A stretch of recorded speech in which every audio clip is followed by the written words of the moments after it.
Tout a commencé dans ma plus tendre enfance avec ce générique aussi inquiétant qu'attirant et cette insidieuse mélodie qui me faisait un peu peur. C'était Belphégor, le fantôme du Louvre, un feuilleton télé, comme on disait à l'époque, qui m'a profondément marqué.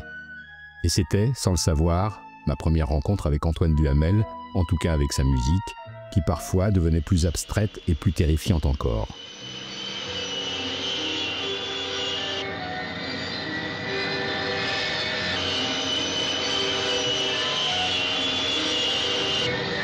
Mais avec Duhamel, il y a eu une deuxième première fois, et pas n'importe laquelle, Pierrot le Fou, évidemment. Le film m'avait littéralement ébloui, et la musique fatale d'Antoine Duhamel y était pour beaucoup.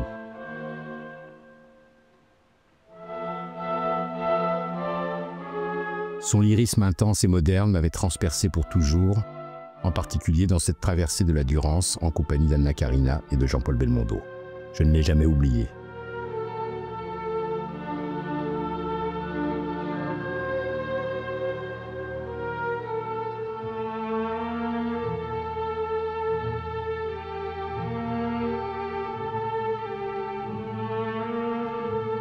Deux ans après, Duhamel et Godard s'étaient retrouvés sur Week-end, avec cette autre traversée des apparences, un peu plus corsée tout de même.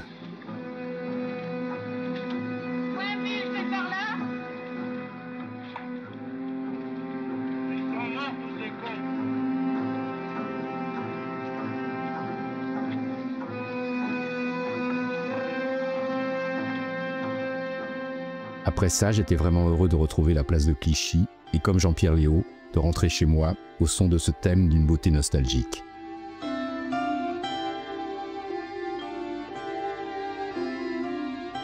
C'était dans Baiser volé, le film qui marque la rencontre entre François Truffaut et Antoine Duhamel.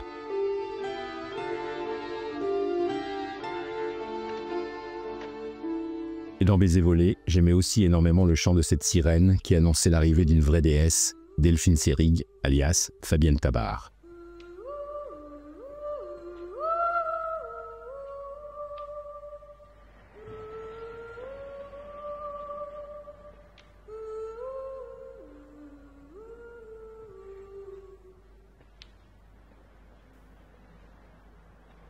Ça marchait tellement bien que Duhamel et Truffaut avaient repris le même procédé dans Domicile conjugal.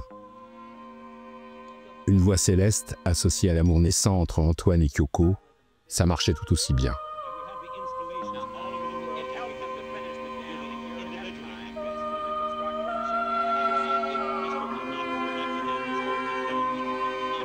Ça m'avait fait penser qu'Antoine Duhamel avait retrouvé Jean-Pierre Léaud bien des années plus tard dans l'affaire Marc Aurèle de Serge Le Perron. Autre salle, autre ambiance.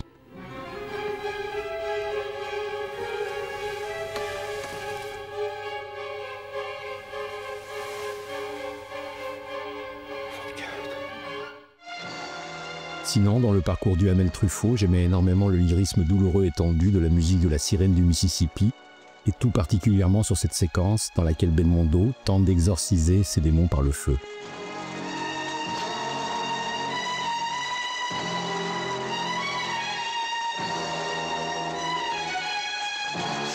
Et d'ailleurs, la même année, 1969, Duhamel avait également composé une très belle partition pour le Corps de Diane de Jean-Louis Richard, un très proche de Truffaut, avec une scène un peu jumelle où Charles Denner remplaçait Belmondo.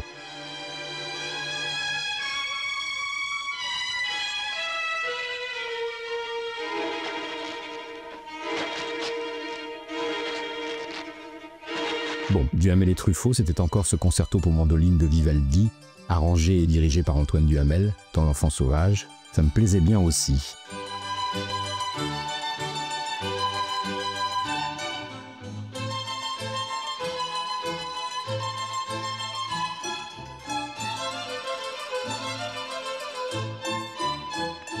Et d'ailleurs, Antoine Duhamel avait quelques affinités avec la musique ancienne, comme dans Ridicule de Patrice Lecomte, et sa partition originale traversée par des chœurs funèbres.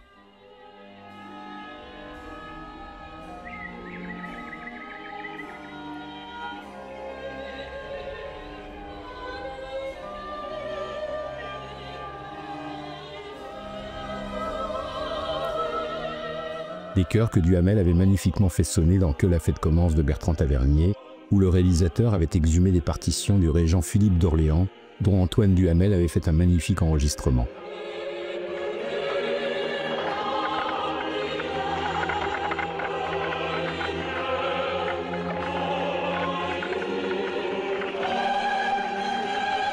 Tavernier et Duhamel, c'était encore une histoire de cœur, pour l'impressionnante partition de La Mort en direct.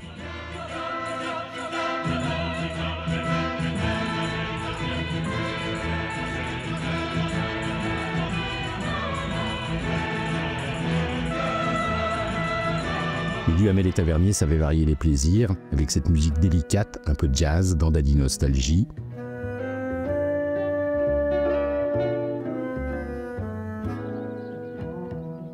Ou encore, dans une couleur orchestrale très différente dans Laissez-passer, leur dernière collaboration très réussie.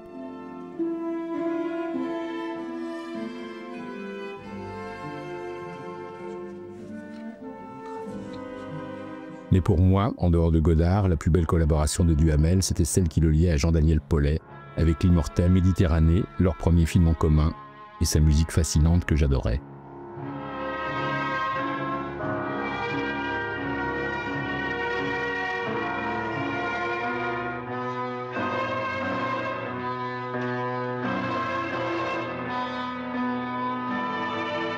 Beaucoup plus tard, dans Dieu sait quoi, toujours du même Paulet, un essai autour de Francis Ponge, j'avais adoré ce déluge crépitant de pizzicati dissonant, toujours signé Duhamel.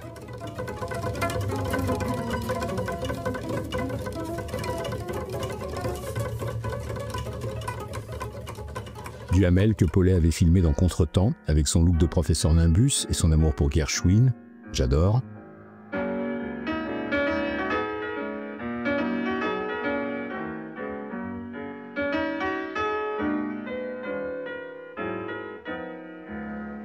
C'est comme les tangos. Duhamel-Paulet, c'était aussi les tangos de l'acrobate, et tout particulièrement celui-ci, où le quitonien Claude Melki a pour partenaire son ballet, un must.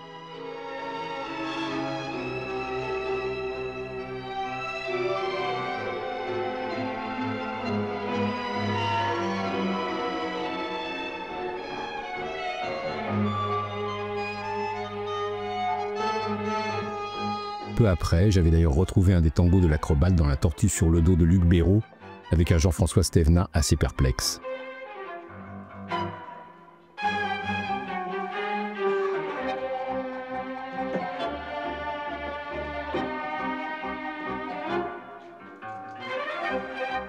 Bref, au fil du temps, j'avais compris qu'Antoine Duhamel, malgré un fort tempérament, avait su créer des contextes musicaux très variés. Parfois très doux et gracieux, comme dans cette jolie séquence de Depuis Cottard est parti de Julie Bertuccelli.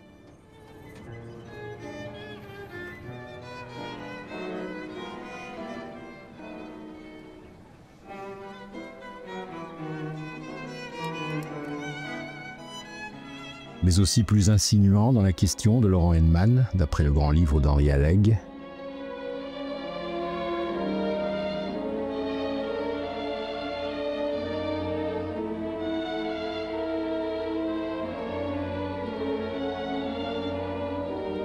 Ou carrément nettement plus inquiétant dans Un Condé d'Yves Boisset, une musique moderniste qui rendait Michel Bouquet plus flippant encore.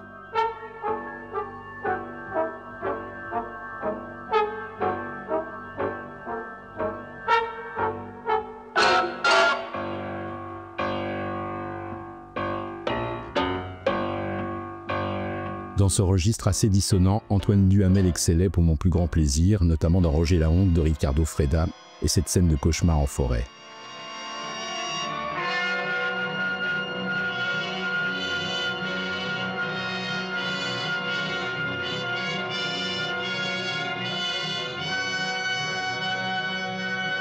Ou mieux encore, dans le trop méconnu Retour à la bien-aimée de Jean-François Adam, avec cette partition magnifique, une des plus belles d'Antoine Duhamel, qui allait tellement bien à l'onirisme de cette séquence.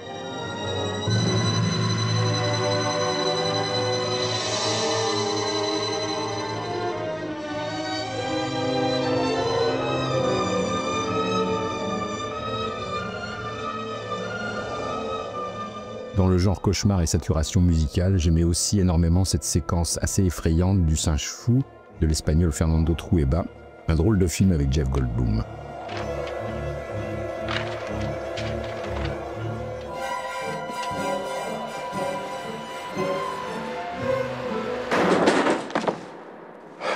Trueba et Duhamel avaient d'ailleurs récidivé dans un registre radicalement différent, où l'ambiance était nettement plus légère et franchement hispanisante, avec à côté Manuel de Falla.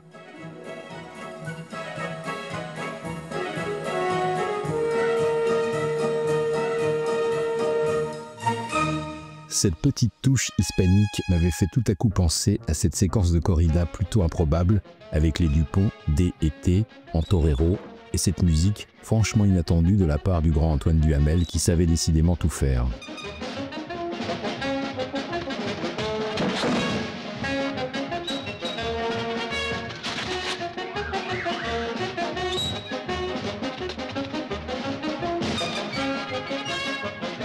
Comme séquence finale, ça me paraissait idéal, jusqu'à ce que je découvre ce duo chorégraphique au charme irrésistible entre Anna Karina et Maurice Ronet, à Barcelone, la nuit, dans Le voleur de Tibidabo, réalisé par Ronet himself.